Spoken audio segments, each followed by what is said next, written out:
Hello, everybody. Welcome to this weekend's episode of the Weekly Wrap. This is episode 14. And today I'm going to focus on all the uncertainty that we're seeing in this market. It's a really confusing market right now. There's a lot of fear, a lot of greed, and really people just don't know what's going to happen. I feel like there's a lot of people that are getting greedy to the downside. There's some people that are getting greedy to the upside, saying that we've bottomed. But what's really going on in this market? That's what we're going to cover today. So be sure to stay tuned for that. If you like this type of content, be sure to subscribe on YouTube and to follow us wherever you listen to podcasts. You can find an episode like this every single weekend, and I release a shorter episode every day that the market is open, just kind of recapping what happened that day. So if you like that, be sure to subscribe and follow. But let's get right into it. So first off, I want to cover what's going on between now and 2008, because this market is dangerously correlated to the 2008 market. As you can see, we're right before that huge fall off in 2008. We're right before that. That was when Lehman went under. That's when Bear Stearns went under. And right now we have Credit Suisse, however you pronounce it. They are at risk of bankruptcy. And that would also coincide with what was happening in 2008. So not only are we facing this 2000-esque scenario, it's not as severe, but it's severe, and it's similar to 2008, but we're also in this inflationary mess. We're dealing with inflation. We're dealing with the Fed tightening the economy faster than they ever have before. And we're dealing with a lot of geopolitical tensions and complications. And I have to say, we haven't seen a combination of these three things at once, and it doesn't spell good things for the stock market or for investors in the short term. There's a lot of uncertainty there. There's a lot of things that can go wrong, and there's not a lot of things that really can go right. I would say the market is pretty much kind of already priced in a best case scenario situation, and every time that happens, the market gets let down by a piece of data that indicates that the Fed is going to continue tightening, or that the situation is going to continue its current trajectory, and that usually sends the markets tanking. And you can look at that and you can see that the market is pricing in a best case scenario based off of that reaction. Because if we keep getting bad information about what's going on, or data that points to the Fed continuing to hike or tighten, and the market had already priced that situation in, then it wouldn't tank off of that news. So that's kind of how you can see that the market really is trying to price in a best case scenario and maybe isn't fully prepared for what could happen, which would be correlated to 2008 as well. Again, I don't bring up any of this information to scare people. More so, it's important to know what's happening in the market, and it's important to just be aware of what could happen. So that's why I bring that up. So the U.S. government just will not recognize that we are in a recession. They keep saying that it's going to be a soft landing, that we're not in a recession. Well, the labor market is experiencing cracks for the first time in a while, since the COVID pandemic, really. We saw a decline in month-over-month job openings, which really hasn't happened like this since 2020. So while that's a good thing in the sense of this could lead to the Fed not being so hawkish, it's not good from the sense of just being in a recession, because a recession is bad for everybody. even if the Fed pivoted and easy money came back into the system, I mean, that the whole reason that we're in this inflationary mess in the first place is because of the mismanagement of the Fed, and because our monetary system is broken. And part of the way that it's broken is the sense of how the Fed makes good times more inflated, so the market goes up more than it should, and it hurts bad times, so markets go down more than they should. It really radicalizes the market in the sense of the highs are much higher, the lows are much lower than they ought to be, and it kind of takes away this whole idea of a free market. In my opinion, if you want to have a true free market, there should be no Federal Reserve. They're just manipulating the economy and our monetary system. I'm going to do a series on this eventually, actually, but the way our monetary system works is not, it's just not sustainable, and eventually it's going to have to change, probably sooner rather than later. Just the way that our money works, the whole credit system that we're on, it's not working. It's kind of the whole reason that we're in this inflation mess and that the Fed is tinkering with the economy as much as they are. But I'm getting sidetracked. Long story short, the labor market is starting to show signs of weakness, which shows signs of a recession. I've been saying on the channel that we've been in recession for months, but this is just further confirmation. And this is a lagging indicator as well. So I took a look at the last time inflation was this out of control. And the way that you can gauge when inflation is out of control is by the real interest rate. So the real interest rate is in blue here on this chart. And basically what the real interest rate means is the interest rate, but taking into account inflation. So if you have a 2.5% interest rate, but inflation is at 8.5%, then your real interest rate is negative 6%, because your money is losing its value at 6%, basically, in that situation. So the last time the real interest rate was this low was in the mid-1970s. So if we take a look at that, if you take a look at that dotted line on the graph, look how long it took until the red line, the core inflation, got back to the Fed's target of 2%. It's about 2000. So it took a long time to get under control. The chart says 8 years. So it got back down to 3% in about 8 years. But then it went back up and stayed well over the target of 2% until about 2000. So it took more than 10 years to get it back to the target. It took 8 years to get it back down to 3%. And even after those 8 years, it still went back up to about 6%. So this could be a more elongated problem than we are seeing. And I'm going to talk about this later in the show too, but this just further enhances my thesis on Bitcoin. Alongside the geopolitical things that are going around, you can see the real use case for Bitcoin as a monetary tool. The technology itself is not just to be used as like a money or a currency. It's a technological breakthrough, but it can be used as a tool for a monetary system. So I think it can be used to fix what's happening in our monetary system, as a tool to fix it, not as a currency, but just as a tool to fix our monetary system as a whole. I'll get into that more later in the show, but I don't think people really understand how bad this is. Also, in the 70s, we weren't spiraling from our debt. Like, we're on the verge of defaulting on our debt, which would be catastrophic for our standing as the global reserve currency, as just like the standard for money in the world. It would be devastating.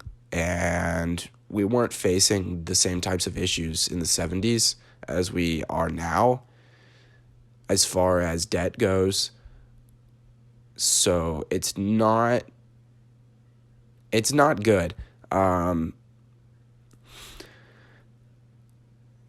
That's more of a couple years down the road issue. The Fed could come in and save us this time, but they're not going to be able to do it again. And if they do come in and like pivot and bring in an easy monetary situation, it could be devastating for a couple years down the line. And yeah, it's a little bit concerning. So in general, the inflation problem could be more elongated than people think. I feel like people think it's just like like this year, next year, whatever, like prices going up, whatever. I'll be able to get through it. But in reality, this could be like a 10-year issue. And if history repeats itself, say things get out of hand and the Fed has to pivot, look what happened in 1975 where the dotted line is. They got inflation kind of under control. It started going down, so they loosened the economy, and then it got worse than it was before. So we're not even to the point where inflation has started to come down yet. So the future is blurry, but there's a lot more things that could go wrong than could go right as far as this goes. So we've been taking a look at this, so I'm gonna gloss over this, but history suggests that more pain is to come. If you want to pause the video here, that's great, or to take a look at this chart. For the people on audio, I'm just going to go ahead and say that the average bear market lasts 18 months and we're at 10. The average bear market goes down between 32 and 38%. We're around 23. The average bear market peak to trough is 14 months and we're at 10 months. So there could be one more leg down to go, at least. That would bring us to the average, and that would make the most sense. So I'm not going to spend more time on this than that, other than averages say that there's more time to go, but I would rather take a look at the hard evidence of what's actually going on in today's episode. So it's not all bad news. I mean, it's mostly not great news for the short term, but we had an 100% bid day on the NASDAQ this week, early in the week on Monday. That's only happened 6 other times where every single stock in the NASDAQ 100 was up on a day. And you can see the dots on the chart here. And for those listening, they came at a relative bottom every single time. This has only happened since 2002 was the first instance. So it's not a huge data set, but it's definitely a bullish signal when you have breadth in the market. And that's what we had earlier this week. Everything was up. But in this market, with the extremes that we've seen the past couple years, I mean, it wouldn't be surprising to just have that be a fake out or a bear market rally where just every single stock is up. That doesn't happen historically, but in this time that we're in, where the market is more manipulated than it should be, it's definitely a possibility. So I wanted to talk about it because it was significant, but with what we saw at the end of the week on the stock market, I'm not fully convinced that we're going to the upside just yet. Maybe we are for a bear market rally, but it doesn't look as certain as it did earlier in the week. So I want to talk about this because this is another bullish signal, at least for the short term, but this is smart money versus dumb money. So if you take a look at the blue line, that would be smart money coming into the market. If you see the brown line, that's dumb money coming into the market. And then on the top is the S&P 500. And for those listening to the podcast, basically what we're seeing right now is smart money at a level of 80 on a scale of 0 to 100, and dumb money at 20. So of all the money coming into the market, it's about 80-20 smart money. So that would say that historically now is a good time to put your money in. If you follow the smart money, you get better returns than if you follow the dumb money. But everybody could get wiped out in an event like what we were checking out earlier, the 2008 correlation. Everybody got wiped in that capitulation that we were close to as far as like the correlation goes.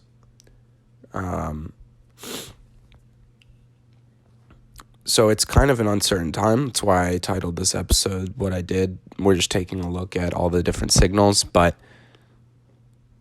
it is a bullish signal when you see this much smart money coming into the market. So I don't want to scare you. Stocks do really well after bear markets. So if you take a look at this chart, this is the S&P 500 after a bear market, and you can see that it's green every single time except for 2000 because we had elongated bear market from 2000 to 2002. That's why you see 2000, 2001, and 2002 on there. So 2-year returns after the lows in a bear market is usually spectacular. So you want to keep investing during the bear market to get those good prices. And then when it's over, you'll profit from it.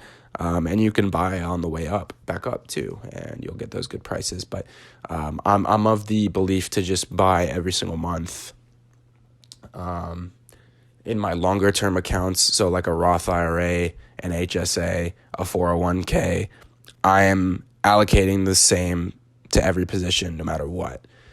In my taxable account, which for me, here's a little bit of insight actually. So for me, I hold only ETFs in my Roth IRA and in my HSA because those are pretty much locked up until 59 and a half.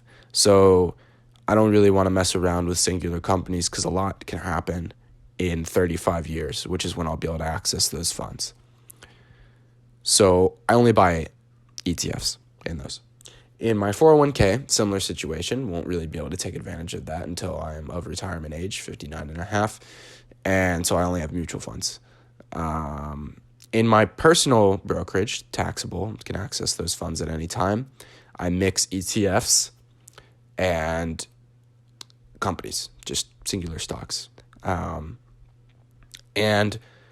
in a time like this, in that personal taxable brokerage, I'll allocate more to what I deem to be cheaper at the time. So right now I'm allocating a lot more to my singular stocks that are down because I have a high conviction in them. And it's a different allocation than I would just in a normal market where I would be allocating a certain percent to each position. I'm kind of strategizing which was cheaper and then allocating to that.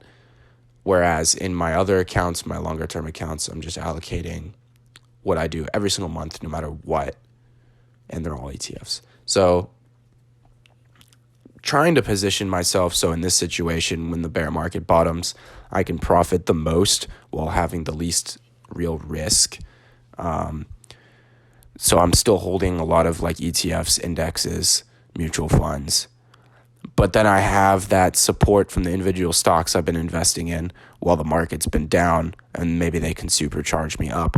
And I've for the past 2 months, I've stopped investing in Bitcoin. Before that, I was investing every single month, and I'm waiting for it to crack below this zone that we're at right now because I have high conviction in it falling more. And then I'm going to dump all the money that I've been saving for Bitcoin in once it does that. I would love to get in anywhere between 9,000 and 12,000. I would bring my cost basis probably, it'll bring it down. I don't want to say what my cost basis is at. It's good. It's not bad. Because I've been in Bitcoin for a couple of years, but it would be good. I would be getting a lot more sats. If you don't know what sats are, they're Satoshis. I'd be getting a lot more Satoshis if it got down to that price. I'd almost be able to double my position if it got down to that price, which would be awesome. So, yeah, I'm waiting on that. So again, time in the market creates wealth. You can't get scared. These are opportunities at the end of the day. It's not a time to be fearful and kind of exit the markets.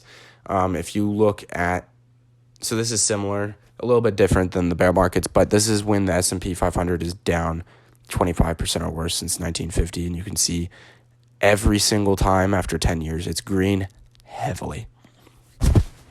Sorry about that. Drop the mic. So you can see the least it's been up after 10 years after being down 25% or worse is 38%. And that's because they're calculating that relative bottom in 2000. And we had two more steep declines in 2001 and 2002. And it was still up 38% after 10 years.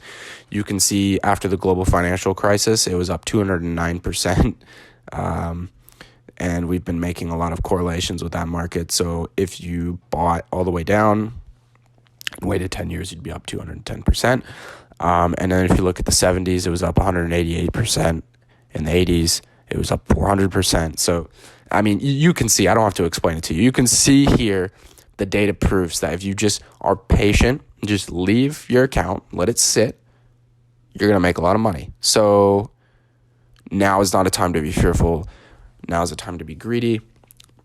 One of the most famous quotes Warren Buffett has ever said is, the best strategy in the markets is to be fearful when everyone else is greedy, and to be greedy when everyone else is fearful. And so we're starting to get to this point where everyone is fearful, and that's when you want to start getting greedy and buying up these assets.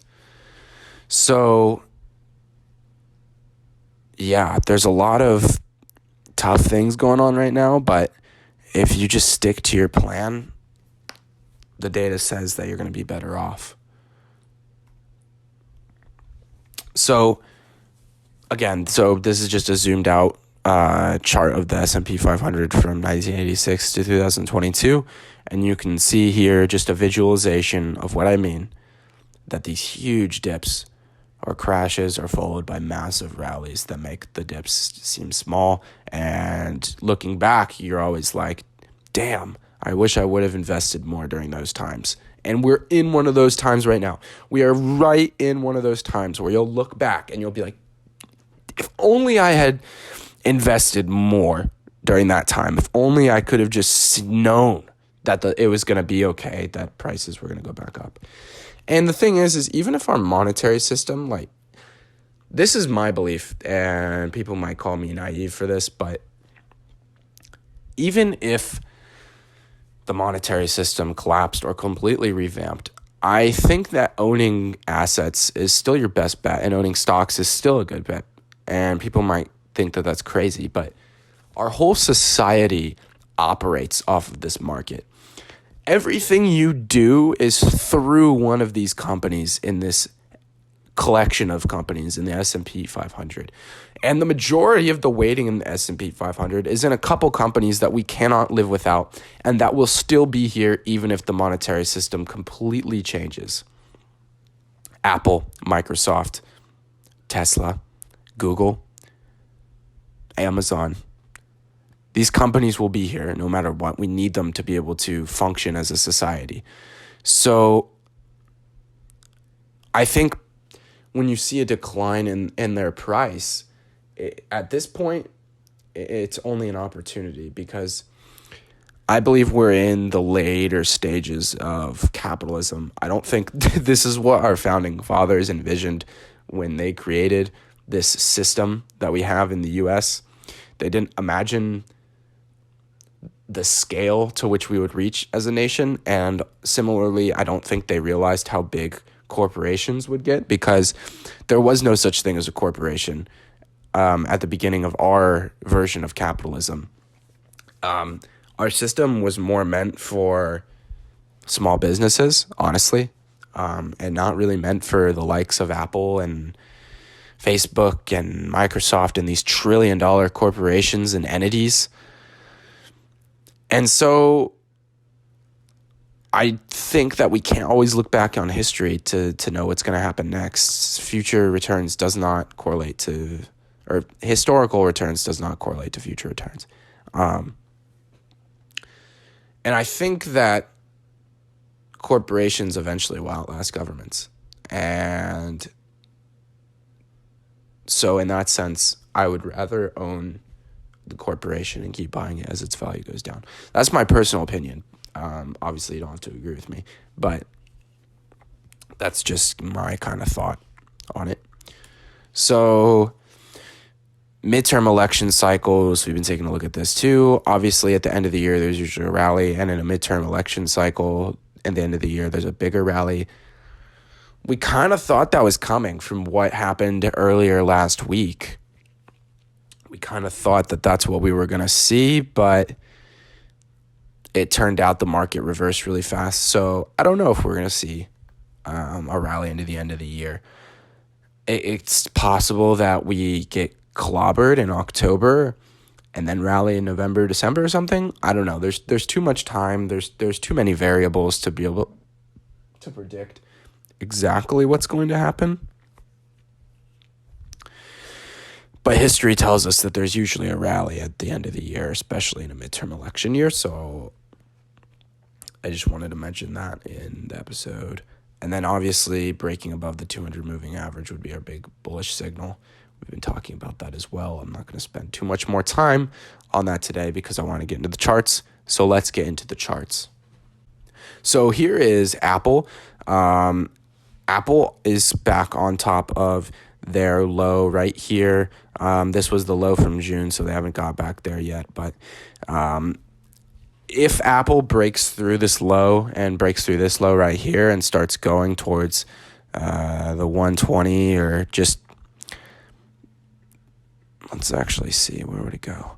So the 120 makes sense on Apple. So let's say Apple breaks through here and makes its way towards the 120. That would spell the beginning of not good things happening for the S&P 500 because this is the biggest company in the stock market.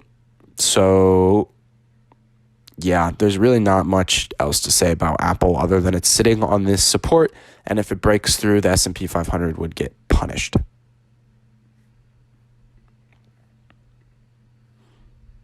So here is the S&P 500. You can see that we're right above that low that we saw on Friday of 2 weeks ago. And so we had this big rally. We thought that we were maybe going into like another bear market rally or something. And that got put to rest quite quickly. So now we're sitting at this point. Again, if we break through this zone, I see a touch of this channel line coming.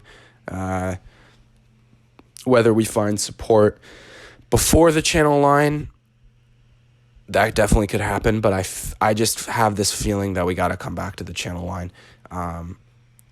Every time we've broken through a bottom in this market, we've come back down to the channel line or just about to it. So I think that that's what we'll have to see this time as well if we break through that zone.